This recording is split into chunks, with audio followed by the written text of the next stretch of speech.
ദൈവം മനുഷ്യനെ ഒത്തിരി സ്നേഹിക്കുന്നുവെങ്കിൽ സൃഷ്ടിയുടെ കിരീടം മനുഷ്യനാണെങ്കിൽ എന്തുകൊണ്ടാണ് ദൈവം മനുഷ്യനെ ഒന്നാമത്തെ ദിവസം സൃഷ്ടിക്കാഞ്ഞത്?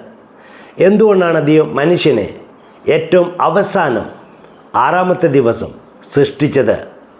അത് ഇതുകൊണ്ടാണ് ദൈവം മനുഷ്യനെ ഏറ്റവും മനോഹരമായ അതിഭംഗിയുള്ള ഒരു പ്രപഞ്ചം നൽകുവാൻ ആഗ്രഹിച്ചു. ദൈവം മനുഷ്യന് പൂർണ്ണത കൈവരിക്കാത്ത ഒരു പ്രപഞ്ചം നൽകാൻ ആഗ്രഹിച്ചില്ല. ദൈവം മനുഷ്യന് ഒരു വരണ്ട ഇരുണ്ട ഭൂമി നൽകുവാൻ ആഗ്രഹിച്ചില്ല.